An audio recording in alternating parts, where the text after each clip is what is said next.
It's crazy. It's terrifying. It's wrong. It's dangerous. I don't understand how people are so short-sighted. Because, like, at the end of the day, we talk about how, like, well, this benefits Israel, right? Like, if Jews feel unsafe in the United States of America, then they'll move to Israel. No, they won't. They won't. You're an American. You live in the United States of America. What the are you saying? You're not living in Israel. And the reason for why...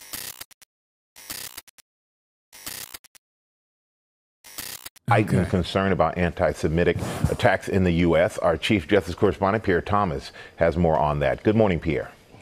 Michael, good morning. This Colorado case is so chilling, and it comes less than 2 weeks after another suspect in Washington, D.C. assassinated 2 staff workers from the Israeli embassy.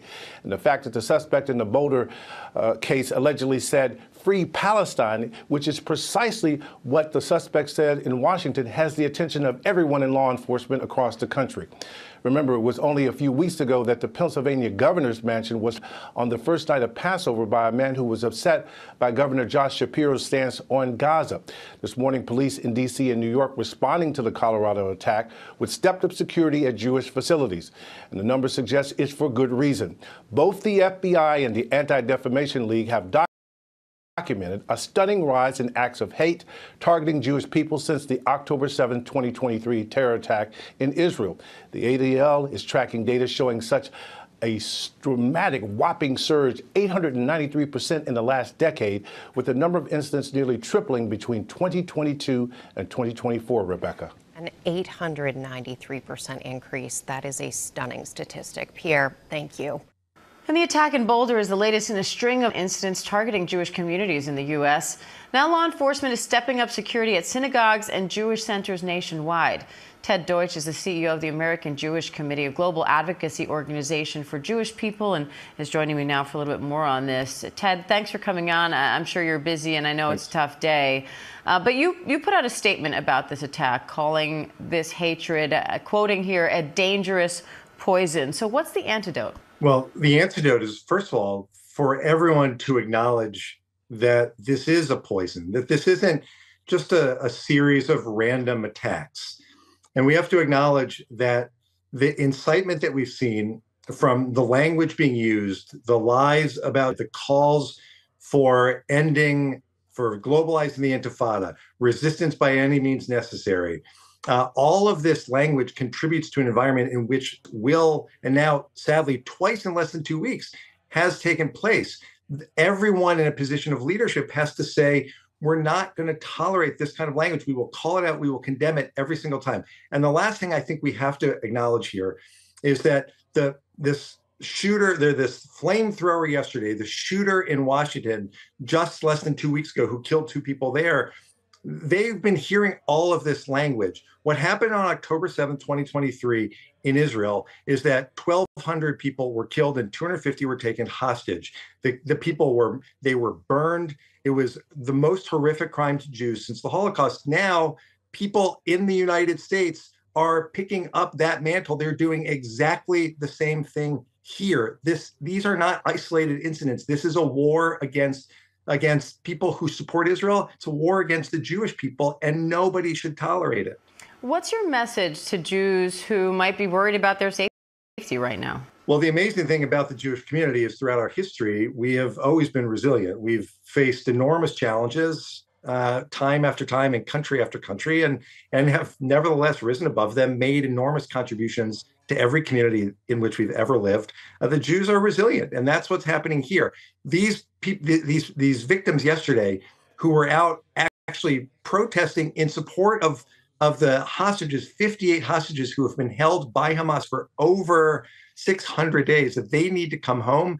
These protests are going to continue because the hostages should be released. Jews are going to continue to gather to celebrate holidays. They're going to continue to gather as a group. And the rest of our friends and allies around the country have to realize that there should be no group in America that is afraid or that becomes a target just by coming together. That's what we all have to fight. And again, we have to do it together. The Jewish community can't do this on our own. We'll be strong and resilient. We need strong and resilient friends and allies standing with us. And you talked about growing unacceptable language around all of this. Israel is stepping up its offensive in Gaza right now. There's a growing hunger crisis there. Do you see room to voice opposition to that without inciting the kind of that we're seeing? Oh, wow. Great question. Let's see. People have the right to criticize what the Israeli government or any other government around the world, including and especially our own government, does, whatever those policies are. But what can't be taken as acceptable is when lies are spread on a constant basis. The lies about... Oh, so it's just people lying about Israel. That's vague. Could be anything, really.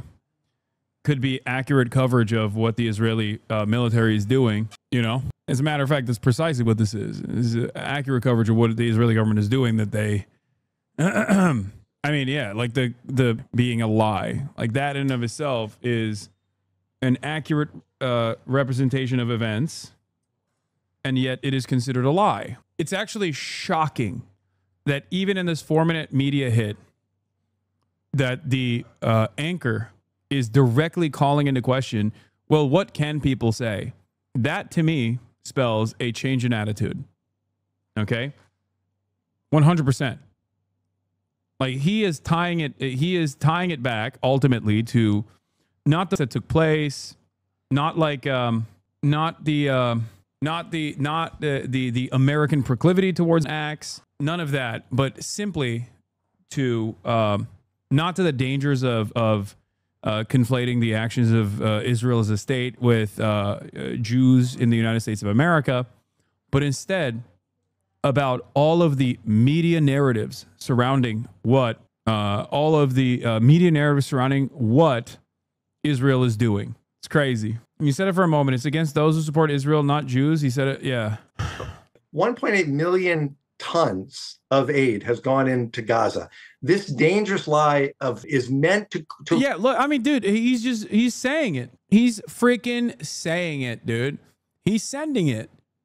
He's like, you know what the real problem is? The dangerous lies being spread about that in Gaza. Like, it's you're first of all, regardless of the victims and their personal wishes, you are ultimately doing a disservice to people who are fucking burned in a crowd, okay? By instantly trying to associate every single person with like weaponizing the pain that they're going through, the suffering that they're going through, by tying it back to a propaganda for the state of Israel. You are an American. What the are you doing? What the are you saying? This level of like propagandizing any kind of that takes place in the United States of America and using it as an opportunity to defend Israel is crazy. Create the kind of atmosphere that leads to this, the lies about Israel, the bitter. Like, you cannot turn around and make it illegal to say the truth about what Israel's doing. That's just not going to happen. And if the government actually does do this, then we'll see a wave of never seen before. Okay, that's it. Because then people will go, okay, so yeah, I guess dual loyalty is not a trope. That's the only thing you're training Americans to think and feel. It's crazy. It's terrifying. It's wrong. It's dangerous. I don't understand how people are so short-sighted. Because, like, at the end of the day, we talk about how, like, well, this benefits Israel, right? Like, if Jews feel unsafe in the United States of America, then they'll move to Israel. No, they won't. They won't. You're an American. You live in the United States of America. What the are you saying? You're not living in Israel. And the reason for why you're living here is not because you want to keep doing propaganda for Israel better by living in America. You're living here because you don't want to live in Israel. It's that simple. Why would you ruin your own? Why would you ruin your own existence, your comfortable existence in the United States of America, by actively propagandizing and actively leaning into anti-Semitic tropes? It does not make any sense to me. You went right back into it, but just wanted to say that was a fantastic interview / riff sesh. Yes. Yeah, Chris Hedges is amazing. It was shocking how much he knew about the things that I have covered. He said the odious Jordan Peterson. I have one constructive criticism towards you. Offer your guest snacks or something. Drink. No, dude. He brought his own drink. Shut up. Also, I believe Chris is a vegan, if I'm not mistaken. This is not the answer, but in the case of Palestinians, their cries haven't been heard for decades. Why can't we just listen for once? Lies about it. Please explain. Anyone who's not happy here in the U.S. needs to get out. This guy's from Egypt, here on an expired visa. Egypt won't let any Palestinians in their country. Deutsche's takes on things is off base. This tax was terrible and unnecessary, but there's absolutely happening in Palestine. This I think is the ultimate position that Americans arrive at. Do they have a shared distaste of undocumented immigrants? Certainly. Do they have nascent Islamophobia that rears its ugly head in times like this? Absolutely. Having said that, it does not change the reality of the far graver that Palestinians are subjected to on a daily fucking basis, and Americans are aware of it. And when Americans are aware of this, okay, I think some of them that come to my community or are here recognize America's role in this and recognize that it is not Israel that has bought America, right? But it's vice versa, that America still controls all the cards. But an increasingly dangerous number of people think that our big, beautiful, brave politicians are simply brainwashed, hypnotized, or blackmailed by the Jewish state. Okay? Joshua Guz giving me 100 bits to say Hasan HasanAbi Piker. Thanks, man. Previously subscribed for 4 months. Simple stuff. Oh, he's joking. The Houthis should have dropped peace missiles instead of hypersonic ones. Not responding very ethically. Yeah, here's Jonathan Greenblatt, by the way. Things differently. We've got to start doing things differently. And the same goes here in Israel. This means that the problem won't be solved by yet another new Knesset task force. It won't be solved by the government just throwing money at the problem. It won't be solved by the IDF spokesperson's unit issuing updated talking points or suddenly using TikTok. Like us in America, you need to adopt new strategies, to experiment with creative tactics, to study the results and scale what works. Maybe it's a whole new IDF unit, call it 8300, to lead this fight. That's crazy. That was truly something, dude. I've followed Chris ever since my journalist dad got to know him in Bosnia, and I've never seen him this comfortable in an interview setting. Devastating conversation topic, but extremely valuable journalistic content. Yeah, Chris is the man. I know that a lot of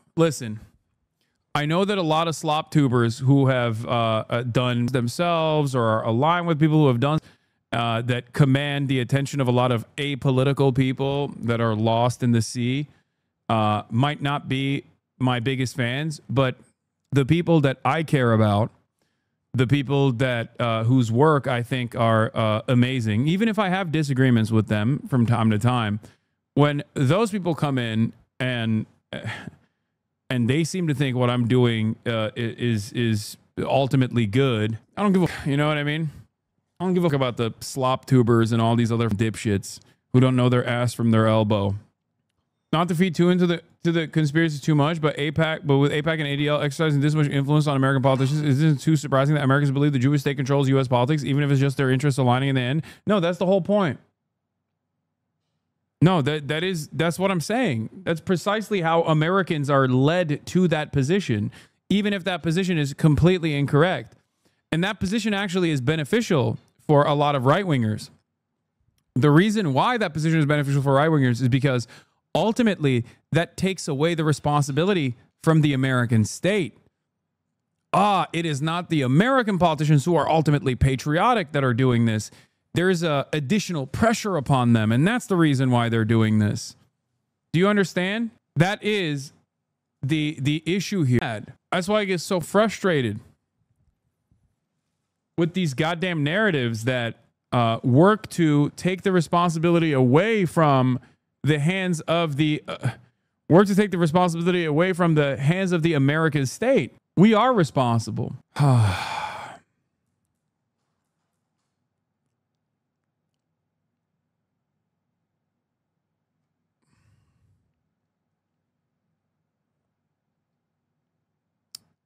All right. Let's move on from this. Let's finish this. Denunciation of Israel's right to exist as a country.